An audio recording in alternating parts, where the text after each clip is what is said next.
Chelsea Football Club just do not quit. Chelsea want Jamie Gittens and they're going back with a new bid, according to Fabrizio Romano. Furthermore, we got the latest on Malik Fofana. What's happening? What new clubs are interested in him that we're aware of? It's coming from the same source. It's actually heating up nicely. Finally, we need to talk about what's happening with Petrovic. Everyone knows Petrovic wants out. Everyone knows that there's a fee, but what is the fee? I've got the number now. Reports have come out, the number's out, and Chelsea are trying to move him to Strasbourg. We're going to break that down. And finally, we've got 2 pre-season friendlies announced, and the fixtures for the Premier League seasons are available. And I can't lie to you, Chelsea have got a very, very interesting first 6 games. It could put us in a position where we can kick on until December, be in a very good position. But before we get started, number 1, hit that like button. It's the best way for you lot to support the channel. I want to hit 1,000 likes on this video because it tells YouTube and the YouTubey world, hey, the Kavkas View is actually a good show. Check it out. Secondly, we're like 90 people away from 41,000. So I want to hit it today. Let's do that. And finally, the best way to improve your channel or improve anything you do is by getting feedback and being brave enough to take on that feedback, not to get offended, but then implement it so it gets better moving forward. So what I want from you guys is, number 1, where do I rank among the other Chelsea content creators? And number 2, how do I improve so that I'm the go-to place for Chelsea content?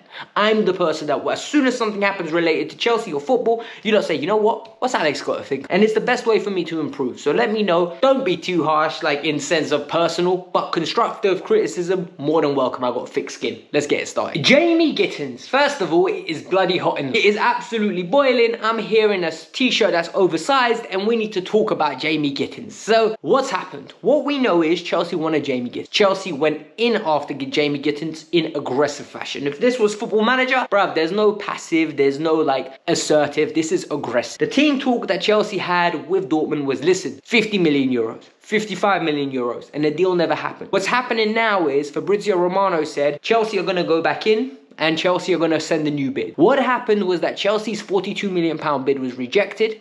They believe that £47 million will get the job done. However, it's all dependent on what? The structure of the deal. What kind of payments are they're going to be? Is there going to be most of it up front and then back end is not as much? They're going to be a little bit now, more in the back end. It's very complicated. It's something Chelsea and Dortmund are going to have to deliberate on. However, Gittens wants to join Chelsea and only Chelsea, according to Fabrizio Romano. Okay, the next piece of news that's coming out is from Ben Jacobs. Ben Jacobs says the package of 47 million will be enough to get it done. However, Chelsea already had 42 million rejected. They want to see where it's going. My turn to talk on this situation. Number 1, Gittens is a good ball striker and he's got a lot of pace and power. And I think that's needed in the Premier League. If you're going to have a trickery player in on the right-hand side in Estevao, and you're going to have Cole Palmer, and you're going to have Enzo, you need physicality.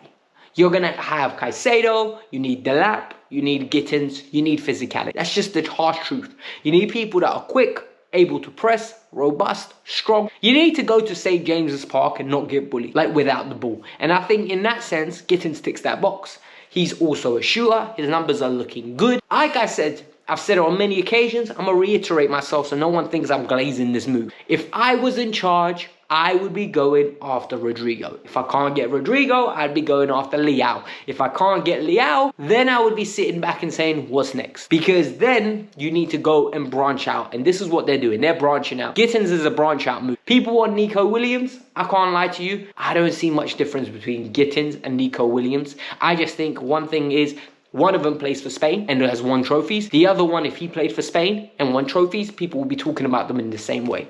Nico Williams' numbers aren't impressive enough for me to get excited about. The second story is regarding Malik Fofana. Malik Fofana is a very exciting player.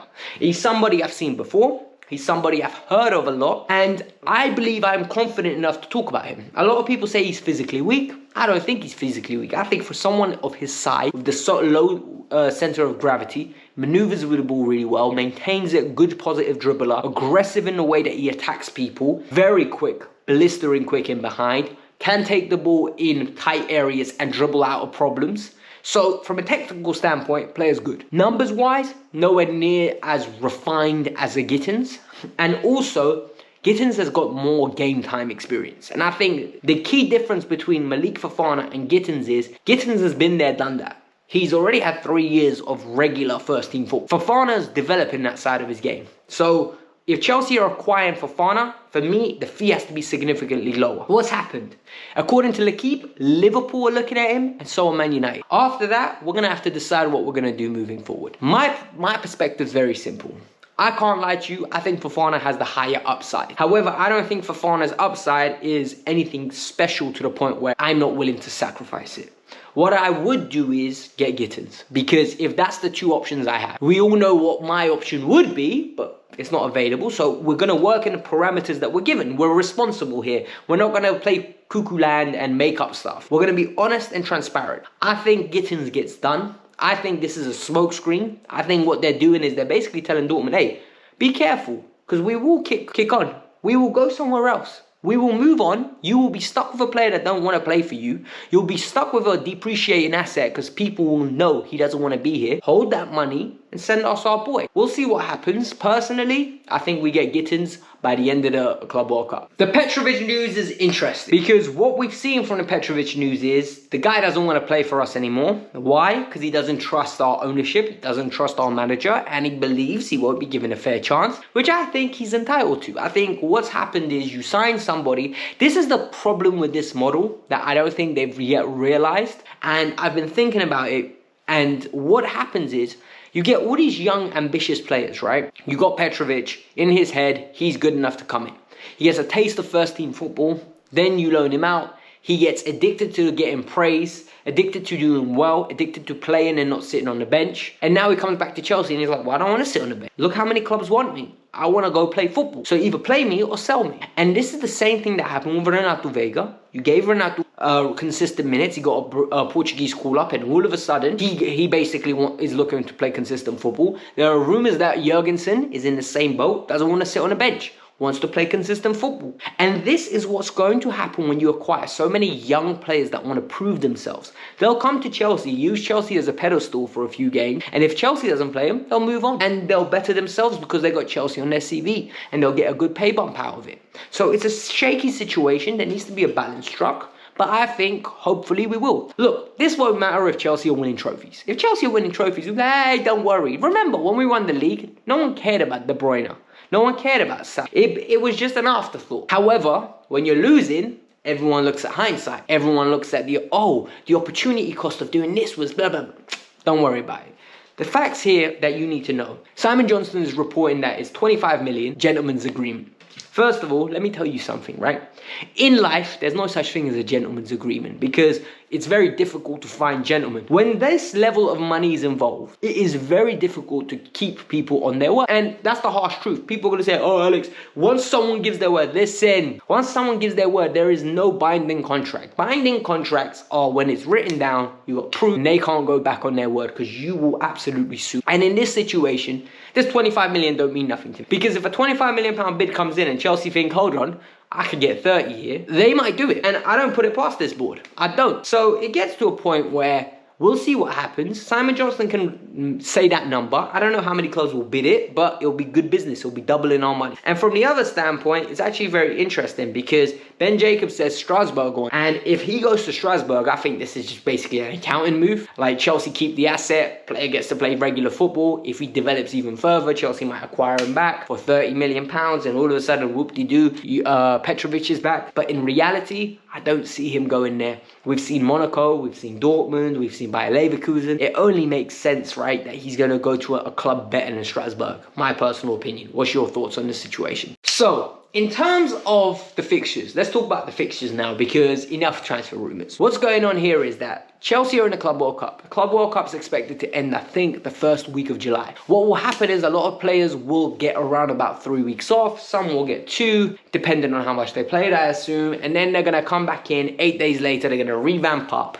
And basically, there'll be a game on the 8th of August against Bayer Leverkusen at 7 p.m. at Stamford Bridge. 2 days later, Chelsea are going to have another game, and the other game is going to be against the one and only AC Milan. I'm really keen to see who Mike Maignan plays for at that time. That's 2 days later at 3 p.m. Stamford Bridge. And this is where it gets interesting because the fixtures now have got released. And these fixtures are very, very favourable for the Premier League.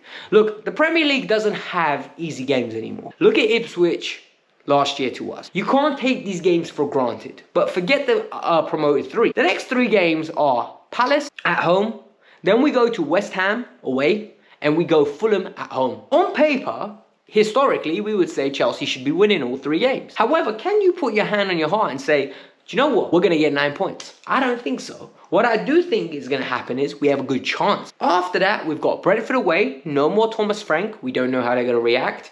Manchester United away, which we never do well. I think it's going to be 10 years since we last won there. And then Brighton at home.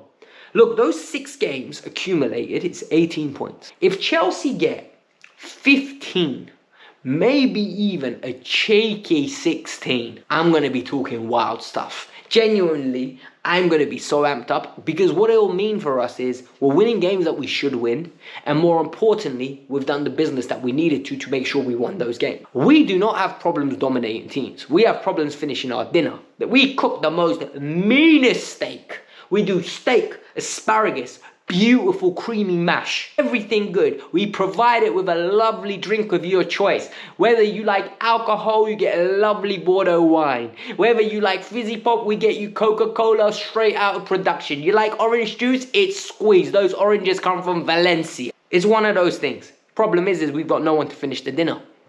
No one finishes dinner, no one's sipping, no one's having a good time, no vibes out here. But this is where we'll know whether we've changed. The first 6 games of this year will tell us everything we need to know. The problem is, people are going to use excuses like, oh, the players aren't ready since pre-season, they're not fit enough. What I think is going to come very handy is we're going to have 2 games, and then I think the international break kicks in. This is the one year where I want these lot to go and play as many minutes as possible. This is the one year where I want them to get fully amped up, play as many minutes as possible, fully sharp, coming back to Chelsea, dominated. But this was the Kavkas View. So, like I said, number 1, hit that like button. It's the best way to support the channel. We're aiming for 1,000 likes. Number 2, subscribe. We are super close to 41,000. In the comments below, if you would take some time out of your day and tell me how I can improve this channel, because we're trying to grow it, we're trying to be good. And if you want more Kavkas View on everything apart from Chelsea, including Chelsea actually, the TikTok's in the bottom down there. I make content, and in less than a month, we're already like accumulating very good views. I'm very proud of it actually. So let's keep it cracking. Peace out. I'm out. Have a lovely day.